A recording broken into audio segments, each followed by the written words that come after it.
Paris police 1900 ये एक French period crime drama series है जो अब अमेजॉन प्राइम पर हिंदी में रिलीज कर दी गई है। और मैं आप लोगों को ये भी बता दूं कि इस सीरीज की टोटल 8 एपिसोड्स हैं और हर एपिसोड ही 50 से 60 मिनट के बीच की है। और अब फाइनली मैंने इस सीरीज को भी देखकर ख़त्म कर लिया है और अब मैं आप लोगों से अपने इस क्विक रिव्यू के जरिए मेरा इस सीरीज को देखकर जो भी एक अच्छा या बुरा एक्सपीरियंस रहा है वो शेयर कर रहा हूँ। तो चलें हम बिना कोई टाइम वेस्ट करे बात कर लेते हैं कि मेरा इस सीरीज को देखकर एक्सपीरियंस कैसा रहा। तो पहले तो मैं आप लोगों को इस सीरीज की कहानी के बारे में थोड़ा बहुत बता देता हूं। आप इस सीरीज में देखेंगे कि 19वीं सदी का दौर है और एक यंग पुलिस ऑफिसर जूइन पेरिस में इन्वेस्टिगेट कर रहा है एक लड़की के मर्डर केस को। और इस केस की इन्वेस्टिगेशन के दौरान जूइन को अपने स्टेट के कुछ डार्क सीक्रेट्स के बारे में पता चलता है। और अब वो सीक्रेट्स क्या हैं और क्या जूइन अपने केस को सॉल्व कर पाएगा या नहीं, ये सब जानने के लिए आपको देखना होगा इस सीरीज को। अब बात करें कि मेरा एक्सपीरियंस इस सीरीज को देखकर कैसा रहा, तो पहले तो मैं आप लोगों को ये बता दूं कि ये सीरीज इंस्पायर है ट्रू इवेंट से, यानी सीरीज में आपको जो कुछ देखने को मिलेगा वो रियल में हो चुका है। लेकिन अब ये सीरीज हिस्टोरिकली कितनी एक्यूरेट है ये मैं आप लोगों को नहीं बता सकता। मैं बस आप लोगों से अपना वही एक्सपीरियंस शेयर कर रहा हूं जो मेरा इस सीरीज को देखकर रहा है। और मेरी नज़र में ये सीरीज एक डिसेंट पीरियड क्राइम ड्रामा है। इस सीरीज में आपको सिर्फ एक मर्डर केस की इन्वेस्टिगेशन ही देखने को नहीं मिलेगी, बल्कि आपको ये भी जानने को मिलेगा कि 19वीं सदी के स्टार्ट में पेरिस में जो एक पॉलिटिकल अनरेस्ट था वो कैसे और क्यों हुआ और पुलिस में उस वक्त किस लेवल की करप्शन थी। यानी देखा जाए तो इस सीरीज में आपको सभी कुछ ही देखने को मिल जाएगा। इस सीरीज में प्यार भी है, धोखा भी है, डर्टी पॉलिटिक्स भी है, मर्डर मिस्ट्री भी है और कुछ छोटे छोटे ट्विस्ट एंड टर्न्स भी हैं और कुछ ऐसे कैरेक्टर्स भी हैं जो आपको थोड़े बहुत ज़रूर पसंद आएंगे। ऑल्दो आप इन कैरेक्टर्स में पूरी तरह इमोशनली तो इन्वेस्ट नहीं हो पाएंगे, लेकिन फिर भी इस सीरीज की कहानी और कैरेक्टर्स आपको इस शो से डिसेंटली इंगेज कर रखेंगे।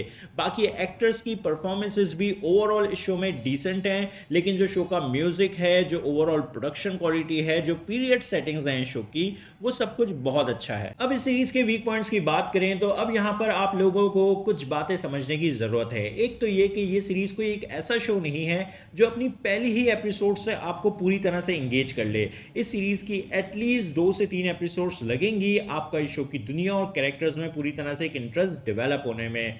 दूसरा, ये कोई फास्ट पेस शो नहीं है। जो पेसिंग है इस सीरीज की वो थोड़ी स्लो है और ऊपर से जो शो की लेंथ है वो भी थोड़ी ज़्यादा बड़ी है जो कि आपको ज़रूर फील होगी। तो इसीलिए अगर आप इस शो को देखना शुरू करें तो फिर आप इस शो को वन गो में देखने की कोशिश ना करें।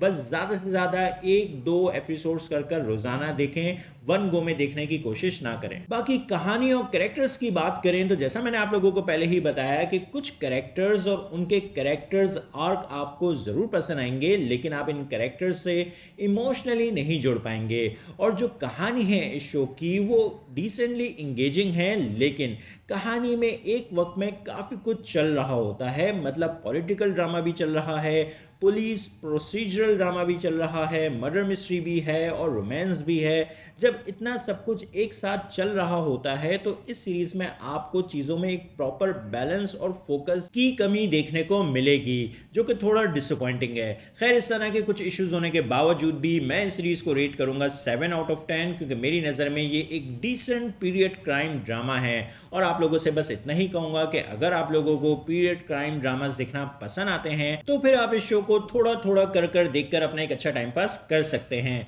और हाँ, इस सीरीज के सीजन 1 में कहानी को इस तरह से एंड किया गया है कि अगर इस सीरीज का सीजन 2 नहीं भी आता है तो भी जो कहानी है सीजन 1 की वो कंप्लीट है। लेकिन फिर भी कुछ डोर्स ओपन रखे गए हैं सीजन 2 के लिए, तो अगर इस शो के क्रिएटर्स चाहें तो वो सीजन 2 में कहानी को आगे आराम से कंटिन्यू भी कर सकते हैं। बाकी ये शो फैमिली के साथ देखने के लिए नहीं है, क्योंकि इस शो में आपको न्यूडिटी देखने को मिलेगी, सेक्स सीन देखने को मिलेगा, ब्लड और वायलेंस देखने को मिलेगा और डेड लैंग्वेज भी सुनने को मिलेगी। तो आप लोगों को ये शो कैसा लगा अपने ओपिनियन कमेंट बॉक्स में जरूर दें। मेरी वीडियो पसंद आई तो लाइक करें और चैनल को सब्सक्राइब करना मत भूलें। फिर मिलते हैं किसी और वीडियो में। शुक्रिया।